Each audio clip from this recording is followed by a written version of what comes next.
Hilchos Kilayim Perek Asiri, the laws of forbidden mixtures, chapter 10, the final chapter. This one is all going to be about not a mixture of seeds, not a mixture of animals like we had yesterday, but a mixture of clothing. What we know today as Shaatnez.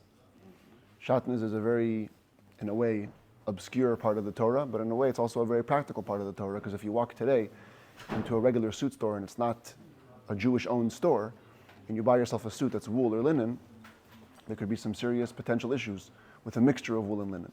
So it's important to know at least the basics of the halachas, and if you can, to buy it only from stores that are owned by Jews where they're already checked, but if you buy from somewhere else, make sure to take it to what they have today, what's called the Shaatnez laboratory, where they can actually determine if you have linen and wool or wool and linen, because as we're going to see, it's not, the prohibition is not just if the wool and linen are actually mixed. Even if you have just one thread of linen in a woolen suit, the whole thing becomes prohibited. And it's a very extreme prohibition. So therefore, it's important to be aware of it. Says the Rambam halacha aleph, ein asur bekilei begadim, ela tzemer upishtan bilvad. The only two materials that are involved in the prohibition of clothing mixtures is only wool and linen. That's the two materials you see on the top of the page over here. This is classic wool from a sheep, linen grown from the flax plant. Shanemar, because the verse says very clearly, Lo silbash Shaatnez, you shall not wear Shaatnez. Shaatnez is, we're soon going to define what that word means. Tzemeru pishtim yachdav, wool and linen together. That's all it says. So since it only says wool and linen, many times we have in the Torah a principle that says Dibera katuv bahove. Torah speaks in the common case. But here the Torah is being very specific. These two, not any other materials, are included in the prohibition. V'yesh b'krake hayam, says the Rambam, in the cities that are near the sea, there are such materials, k'moitzemer shegodel al ha'avonim shebiyam hamelach, a woolen-like material that grows on the stones near the Dead Sea. This kind of material, this is the stones. This is not an actual picture. The commentaries struggle with defining what this material is today. But the Rambam writes that it's a wool that grows near the stones, near the Dead Sea. Tavnisai ketavnis hazohav. It has a golden color. V'hurach beyoser, it's very soft. V'kolach shmoi. And its name is kolach. Kolach, because it looks like wool. It says the Rambam, the halacha is that it's forbidden to mix this with linen because it looks problematic. Because it's very similar to wool produced by sheep. Similarly, a mixture of silk. Shirayim is silk. And this kolach, this woolen mixture that grows out by the sea, asurin are forbidden to be mixed with each other because of the way it looks. Today the commentaries say, and in Shulchan Aruch it's also brought down that way, that silk is no longer included in the prohibition because in olden times people couldn't tell the difference between silk and wool so much, but today we know that there's two clearly defined materials, and since the sages only instituted the decree, and they said these words, Maris Ayin, so when Maris Ayin is not a problem anymore, the silk becomes not problematic anymore, and therefore in Shulchan Aruch it's ruled that there's no issue of mixing silk with other materials. Halacha Beis, Rachel Bas Eiz. Rachel Bas Eiz literally means the sheep, the daughter of a goat. But as the commentaries explain it, it means a goat species that gave birth to an animal that looks like a sheep. So really, the hair that it grows is not really wool, because it's not a sheep. But its genetics are like a sheep. So the Rambam says, Tzamra ein loikin alav mishum kilayim. The wool that this sheep is going to grow, you don't get lashes for it if you mix it with linen. But it's forbidden rabbinically because it looks like wool. And now the Rambam tells us, the moment wool and linen connect in any sort of connection in the world, you don't have to sew them all together completely. As long as they're connected or attached in some form, this becomes biblical kilayim, biblical Shaatnez, and it's forbidden to wear it. Ketzat. What is an example of this? Tzemer upishtim shetrafan zeim zeh v'sha oison. Wool and linen, which you mix the raw materials with each other, and you smooth them out. V'asa mehen levadim. And you made what's called felt. So today this is a more professional felt, But in olden times, it was simply just a squeezed down material. The way you would take it is you take all this material, wool and linen, and you put it in hot water, flatten it, and then it would dry out, and this was felt. So according to the Rambam, even though the wool and linen here are not fully processed and they're not mixed together so completely, but they've connected in some form, so they're Shaatnez. Hare'elu Kilayim. They are Shaatnez mixture. Trafan v'tava oisan ke'echad. What if you mixed the materials together and you spun them? This is ancient spinning into thread. So if you would have put wool and linen onto this spool over here, and then she spins, or whoever's spinning it, spins the wool and linen together. Ve'arag beged mitvizeh. And then you went ahead and wove. Here's the weaving process. You wove a cloth from the spun thread. Hareza kilayim, this is Shaatnez. So the Rambam mentioned three things: smoothing down material, spinning thread, and weaving clothing. In the Talmud, we're told that the word Shaatnez, here's the word Shaatnez in the Torah, Shin Ayin Tes Nun Zayin, is a combination of three words. Shua. Shua means, according to the Rambam, smoothing down. There's a bit of an argument in the commentaries, but the consensus is that it refers to this process, what's called hackling. When you have raw material, you would take this little tool here, and you would bang down the fibers so they became smooth. And this was the process that was the beginning of making felt as well. So that's called shua. Then you have what's called, the tes stands for tavi, spinning, and nun zayin stands for nuz. Nuz is a big machlekes what it means. According to the Rambam, it means weaving. Carding? Huh? Carding is a part of hackling. Aval tavi, it looks like litvot. Yes, to spin the thread. Huh? Yeah, before you sew, you spin it. But this texture can be next to each other. You can put like a linen runner on the linen table. We'll soon see about that. So the first thing to know is that the Rambam says there's three things involved in Shaatnez: smoothing, spinning, and weaving. Besides for the arguments in defining these terms, let's say we define them as we did, there's another argument. Whether you have to have all three things together to make Shaatnez, or just one is enough. According to Rabbeinu Tam, you have to have all three elements together. Material has to be both hackled down and spun and woven, and then it's Shaatnez. According to the Rambam, any individual stage classifies as Shaatnez. That's why the Rambam says, if you take the materials and you smooth them down into felt, that's Shaatnez. You spin them, that's Shaatnez. Why does the Rambam describe that you spin them and then you wove them? Not that it means you have to have both steps. Typically, that's what happened. But it means you should really translate it as or. If you put the materials together and you spun them, or you took this previously spun material and you wove a cloth out of them, Hareza Kilayim, that's Shaatnez. So any one of these three stages classifies as biblical Shaatnez according to the Rambam. Halacha Gimel. Tafar beged semer bishel pishtan. This case means you sewed a woolen piece of clothing to a linen piece of clothing. You had wool and linen, and you sewed them together. Va'afilu tafran bimeshi, even if you sewed them up with silk thread. So a whole different material was used as the thread, but you sewed a woolen piece of clothing to a linen piece of clothing. Or the other case, shetafar beged semer bichute pishtan. Here, you sewed a woolen suit, a woolen piece of clothing, with a linen thread. Beged pishtim bichute tzemer. Or a linen piece of clothing, you sewed it with woolen thread. Kashar chute tzemer bichute pishtim. Or you simply tied together two threads, one wool and one linen, gadlan, or you braided them together, va'afilu nasan semeru pishtim bisak bekupa. This is a novel interpretation of the Rambam. Even if you put wool and linen into a sack or into a box. So you have over here a sack and a box. The final words in Masechet Kilayim, in the Tractate Kilayim in the Mishnah, says sak v'kupa mitzdarfin l'kilayim. Sacks and boxes combine things for Shaatnez.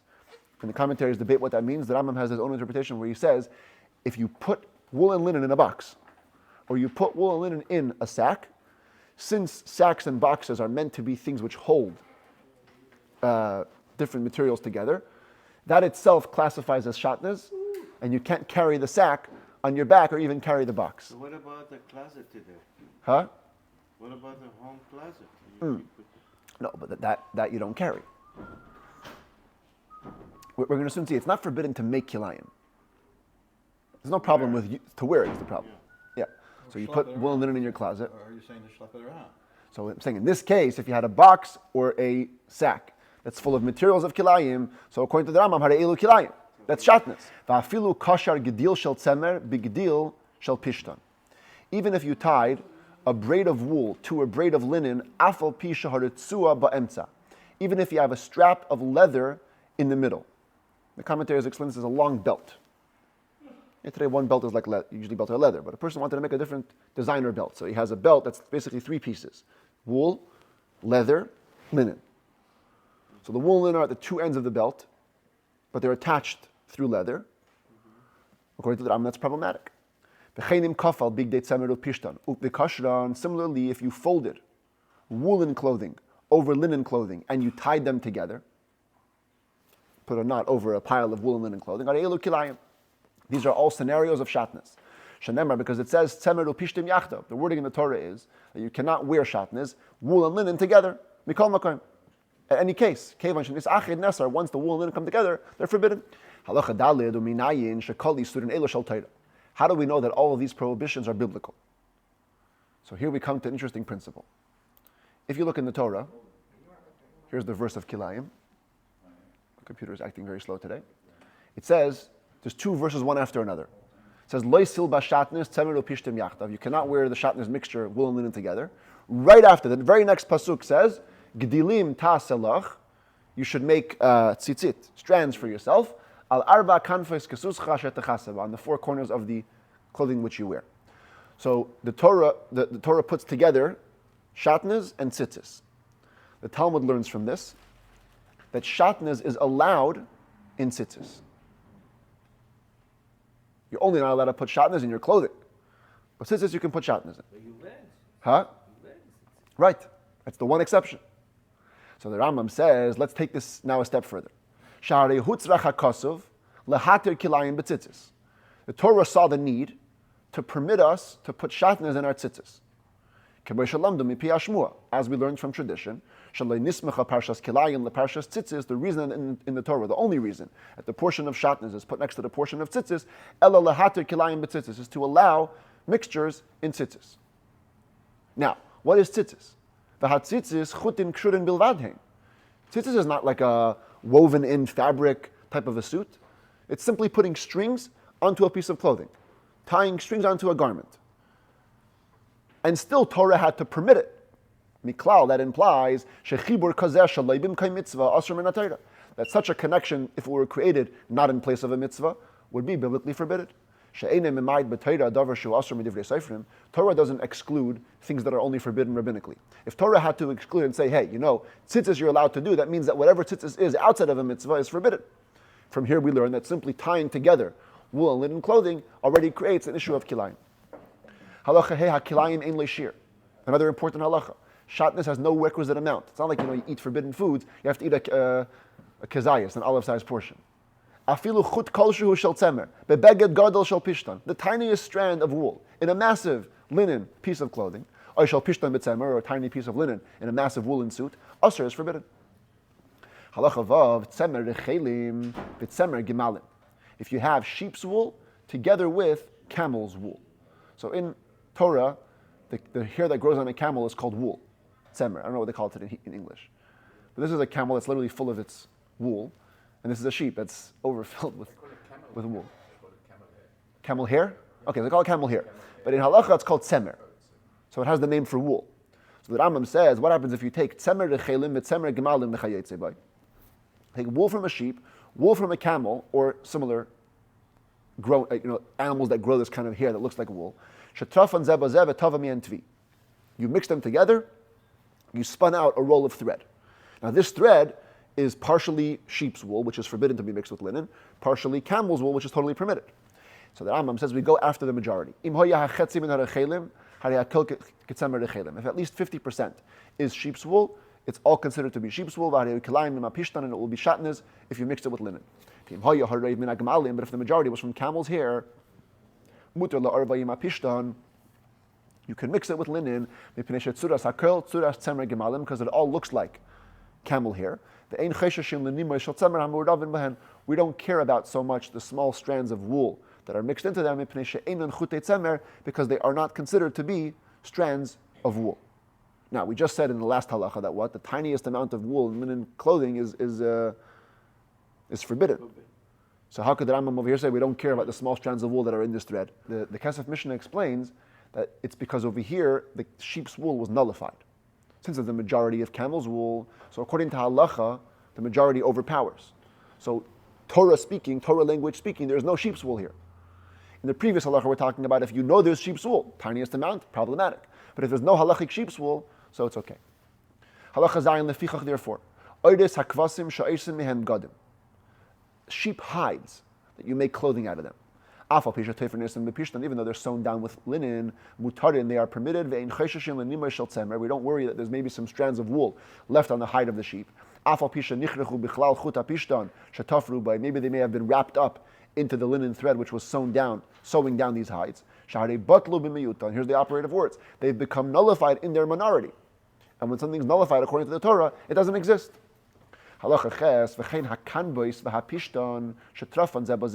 Kanbais is hemp. We had this a couple of times before in discussing the vineyard kilayim. This is hemp mixed with linen, and they're similar materials. So again, the same thing. If the majority is the hemp, you can sew that down, whatever is spun from it, with woolen threads. If they're half, forbidden. You have to assume it's linen. You have a piece of clothing which is completely made out of camel's hair or rabbit's hair. This is a hat made out of rabbit's hair, or hemp.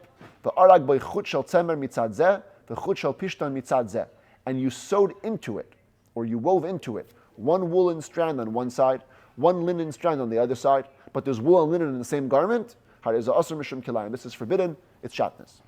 If a woolen piece of clothing got a tear, as in this sweater over here, got a tear on top,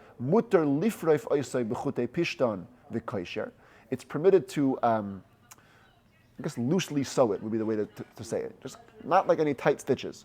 You're just putting through some threads and tie it down. But no sewing is allowed. So maybe better would be you're not really going up and down with stitches. You're just like tying it together. Halacha Yud Aleph, leivish adam big day tzemer or big day pishton, the chayger aleya mibachutz. A person is allowed to wear woolen clothing and then linen clothing on top of that, or the opposite, and he can even tie a belt over it. I couldn't find a really good picture for this, but let's say linen shirt, like you were asking before, with a woolen vest over it, and then you have a belt on top. It's allowed.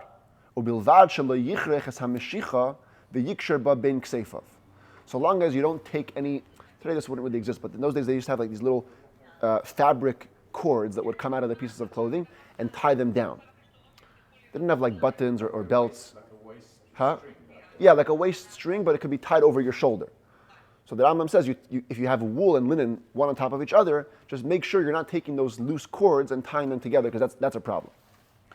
Yud Beis Kilei Begadim Muter La Soisam Ulemachram. It's important to know, Shaatnez, mixtures of clothing, you're allowed to make them, you're allowed to sell them. The only prohibition is to wear them, or to cover yourself with them. Shenemar, because it says, Loi silbash Shaatnez. You cannot wear the Shaatnez. Twice in the Torah it talks about Shaatnez. Here's the two verses. One says you cannot wear it, and then it also says in another place, V'nemar lo ya'aleh alecha. It shall not go up on you. That means, ha'aliyah shehi derech levisha aser. Going up in a way like wearing, that's forbidden. Aval aliyah she'ein derech levisha, but going up on you, which is not in a way of wearing, could go in oyhel shu kilayim. Let's say you have a tent. It's made out of a mixture of wool and linen. Mutar leishev tachtav. You can sit under this tent because you're not wearing the kilayim. V'chein mutar min ha'Torah leishev al matzoi shel kilayim. Biblically speaking, very important, it's permitted to sit on a sheet or a mattress of kilayim. Shenemar, because it says lo ya'aleh olecha, it cannot go up on you. Aval ata matziyah tachtecha, but you can spread it under you. Or midivrei sefer, what the rabbi said, afilu eser matzoy zu al gabe zu. Even if you have 10 mattresses, one on top of the other, 10 sheets, one on top of the other, v'hatachten shebahen kilayim, and the lowest one is a mixture of wool and linen, asur leishev al ha'elyon. You can't even sit on the top one. Shema tikarech nima al besarei, because maybe a strand from the bottom one will come up onto you on the top one. That's why maybe mattresses is not so accurate. And sheets would probably be a better translation, because when you have like sheets or rugs of actual material, there could be a strand from the bottom coming up onto the top. The point is, we stay very far away from potential kilayim, even under you, not on top of you. Halacha Yud Gimel B'Amay Dvarim Amurim Berakim. When are we talking about? Soft material. Going Yiriyah so small as like thin curtains or thin pieces of clothing. Aval Bekoshin She'enon Nichrachim, but if it's tough materials, they don't wrap themselves around you. Going Karim Uksasa, like pillows and blankets. Mutter Leishiv Ulehasiv Aleya, and it's permitted to sit or to lean on them. For Husha Loyeh Bisarei Negeya B'hem, as long as your raw skin doesn't touch them. Halacha Yudalad V'chena Pareches She'i Kilayim. Yeah, is the pareches in the shul? Im Haisaraka Asura. If it was soft, it's forbidden. Shama Yisamech La Hashamish V'Tala Al Basara. Maybe the shamash, the guy who's serving in the shul, the caretaker, he's going to lean on it one day, and it's going to wrap around them, and he's going to be wearing kilayim. If it was rough or tough, it won't wrap around you, permitted. Tesvav minal shehu kilayim ve'in le'akev. A shoe, which is a mixture of wool and linen, but it has no heel, muter lelav shay. It's permitted to wear it. Sha'ir haregel kashahu, because the skin of the foot is tough. It doesn't have pleasure like the rest of the skin of the body, so it's okay. Halacha tazayin toifrei ksus, toifrin kedarkan. People who sew clothing can sew regularly. In other words, as the commentators explain, they can have the piece of clothing over their feet, over their laps, as they sew. As long as they don't intend to get protection from the sun in the summertime or from the rain in the wintertime. It's the modest people, they would sew clothing on the ground. They wouldn't put it on their bodies. So too, people that sell clothing can sell their regular way. Most of the commentaries interpret this as a model. People used to model suits. The Rambam says it has to be at least over your shoulder. You can't actually wear the suit if it's Shaatnez, but you can sell as usual.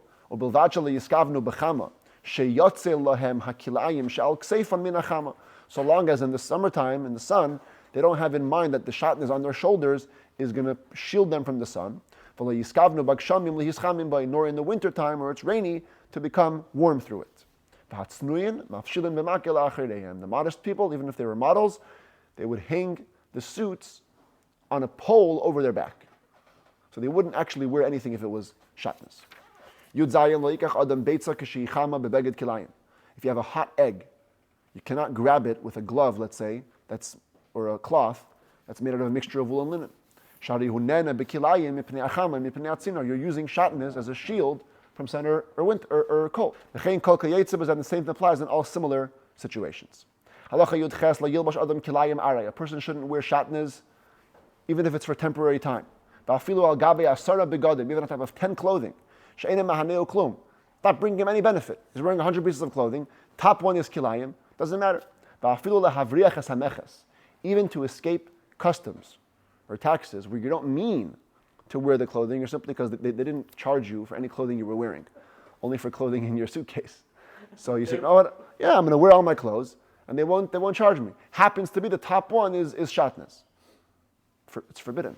The imlavash kain leike, if you wore it, you get lashes. Halacha yutes ein asur mishum kilayim ala begadim shehin derech chimum. The only forbidden clothing for Shaatnez is clothing which are in a way that kind of warm up your body or heat up your body.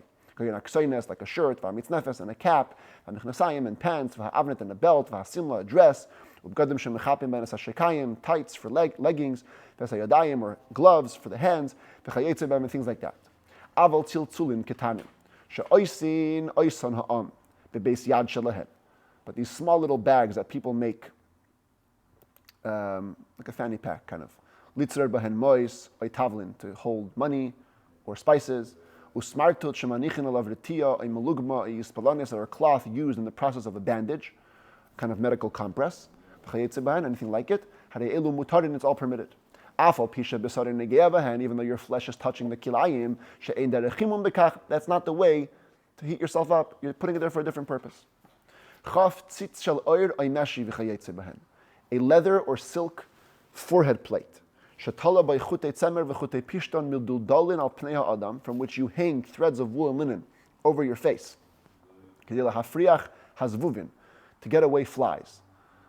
This is apparently an ancient way they used to do this, like wear these plates with these little strings.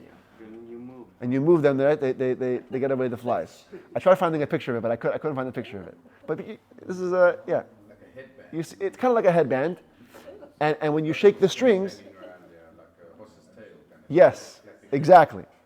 So what happens if you have wool and linen on the headband? Ein by mishum kilayim, no issue of Shaatnez, she'ein derechimu mekach, that isn't the way of heating yourself up. Chaf alef hamanig behemois umachnis chavalim l'toich yada. A person is leading a bunch of animals. Each animal has a string. Puts them all in his hand. Mehen pishtim or mehen semer.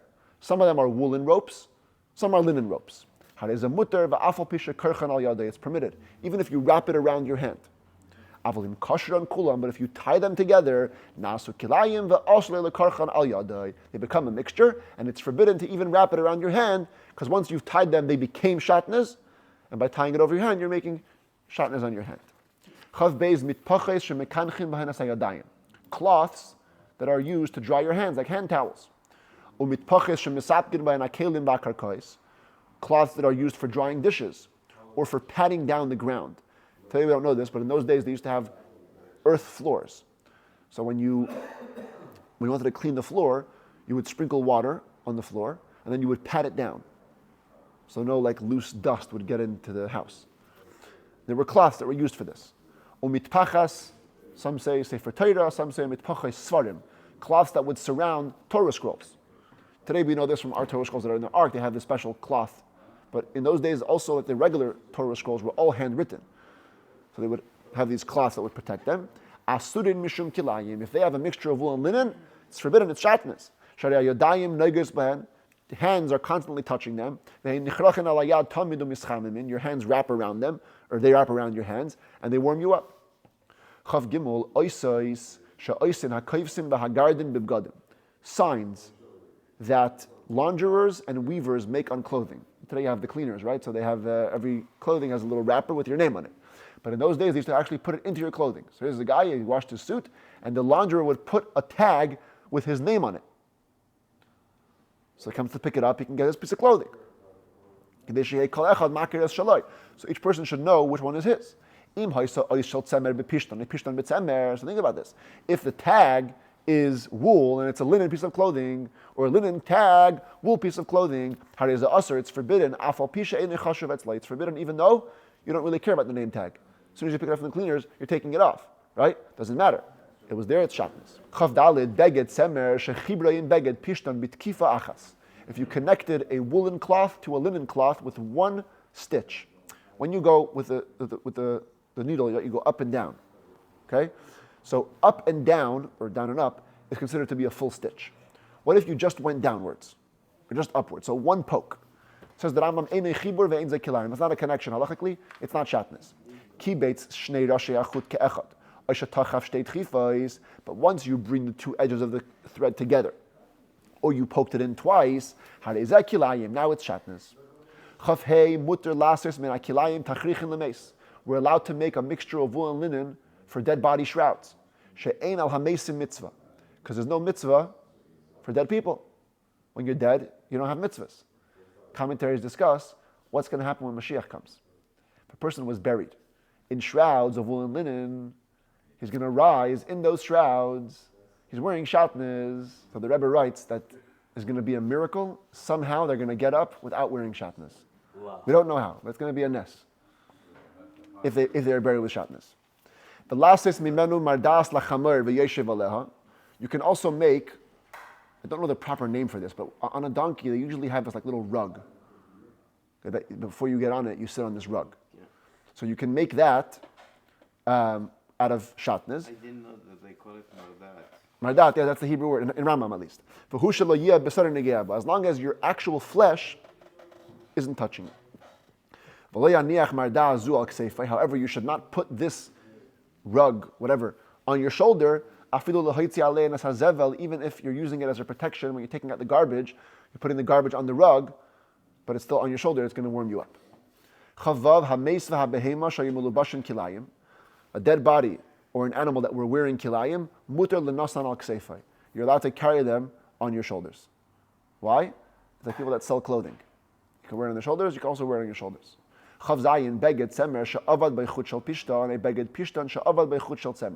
You have a woolen suit and you lost track. You know there's a linen thread there, but you don't know where it is. Or a linen cloth, you lost track of a woolen thread. You may not sell it to a guy. Because a guy might sell it to a Jew. You cannot make it into that rug for the donkey. Someone else might find it, tear it off of the saddle, and wear it. Because you don't see clearly that it's Shaatnez. What do you do to fix this piece of clothing? You have to dye it. Wool and linen don't dye the same way. You'll be able to see the thread, pull it out. And if after the dyeing you still can't tell where it is, it's permitted. Perhaps it slipped out, it went away. Because you checked it and you don't find it. We already explained in the laws of forbidden relationships. All doubts, all forbidden doubts are rabbinic. And the rabbis were always lenient in the case of doubt. If you buy woolen clothing from a guy, you must check it very well. This is today's Shaatnez labs. That's why we do it. You buy in Macy's a woolen suit, there could be Shaatnez there. Maybe they're sewn down with linen. And you must check it very well. Chavtes, look how strict Shaatnez is. If you spot your friend wearing Shaatnez, he doesn't realize, but you see it on him. Even if he's walking publicly, I'm in the middle of the marketplace, you must jump on him and tear it off in public. Even if it was your teacher who taught you most of your wisdom. Because human dignity does not override a clear negative commandment. How come when it comes to lost objects, we do reckon with human dignity? An old person doesn't have to go and return lost objects to a rabbi. Also, in some cases, doesn't have to bend over his honor. That's monetary prohibitions. So monetary prohibitions, human dignity overrides. Why is human dignity pushed away when it comes to the impurity of a dead body? A Kohen cannot become impure to most dead bodies. But if he finds what's called a meis mitzvah, a dead body, there's nobody to bury it, he has to take it on and do it. Why? Why do we override the mitzvah here? Since the Torah specifically says the word "and to his sister." So I believe that I put the wrong verse over here. This is the verse about Kohanim. But here it talks about a sister who you should become impure to. I believe that Rambam is referring to the Nazir, or the Kohen Gadol, where it says, you may not become impure even to your brother or sister. So I'm from tradition, you cannot become impure to your sister. But you could become impure to a dead body that has no one to bury it. So that's why there's a special exception there. Things that are rabbinic are also overridden by human dignity. So Hashavas Aveda, impurity of a corpse, and all rabbinic commandments, human dignity overrides them. But Shaatnez, biblical Shaatnez, doesn't override it. You must tear it off of him even in public. The way we were, when we were in yeshiva, we used to joke around. What if there's a rabbi on Hanukkah that's on the cherry picker by the menorah, lighting, and he realizes that his pants are Shaatnez? So according to Allah, you have to take off your pants right there and then in public. That would be a tremendous gilui. It doesn't matter about human dignity is not a factor. Really? That's Yeah. revelation from on high. But if it's rabbinic, then it's okay. Even though Torah it says, you shall not stray from their words. That prohibition is pushed away when human dignity is at stake. Therefore, if there was rabbinic Shaatnez that the person was wearing, don't tear it off him in the marketplace, don't take it off in the marketplace till you reach your house. But if it's biblical Shaatnez, you must take it off right away. A person wears Shaatnez or he covers himself with Shaatnez, you get lashes. If you were wearing one piece of Shaatnez all day, you only get one set of lashes. If you kept on taking your head out of the garment and putting it back on, taking your head out, putting it back on, even if you didn't take off the entire piece of clothing, you're liable for each time you wear it again and again. When do we say that you're only liable once for the whole day? If you're only warned once. But if they kept on warning him and saying, pshait, pshait, take it off, and he kept on wearing it, and between each warning he waited the time it takes to take off the clothing and put it back on, you're liable for each delay that you made, for which you got a warning, even if you didn't take off the piece of clothing. If you put on Kilayim onto your friend, you dress them with Shaatnez. If the guy who was wearing it knew what he was doing, he gets lashes. And the person who dressed him only gets held liable on account of putting a stumbling block in front of a blind person. But if the wearer didn't know that what he was being dressed in was Kilayim, but the person who was dressing, he was purposeful, he knew what he was doing. The one who put it on gets lashes, the one who dressed it, the one who was wearing it, is exempt. And the final halacha, Lamed Beis, Kohanim shalavshu bigdei kahuna, shaloi b'shas avoda. If a kohen wears his kohen clothing, not at the time that he's doing the service, afilu b'mikdash, even if he's in the Beis HaMikdash, leikin you get lashes, because the belt was a mixture of kilayim. And the only time it was permitted is if you're doing the actual service. Shehi mitzvah saseh ketzitzis, it's a biblical commandment, like tzitzis. Tzitzis was pushed away, right? Kilayim is no problem with kilayim by tzitzis, also by bigdei kahuna. But only if you're in service. If you're not in service, according to the Rambam, it's forbidden. Commentaries ask, why doesn't he mention other materials of the Kohen Gadol that was also made out of wool and linen, but those were not clothing. The avnet was the only piece of clothing which had a mixture of kilayim. And therefore, when you were in service, you're allowed to wear it. Not in service, not allowed to wear it. There's a whole mystical explanation here. The Rebbe has many talks where he dealt with this halacha. Bottom line of it is, the idea of kilayim is a person interfering with the natural order of things. Right? You mix things that shouldn't be mixed together. But the power of a mitzvah is so great that it can override that. Even things which technically can't mix together, with Hashem's commandment, you can mix even those things. As long as Hashem is guiding your actions, you're sure that you're on the right path.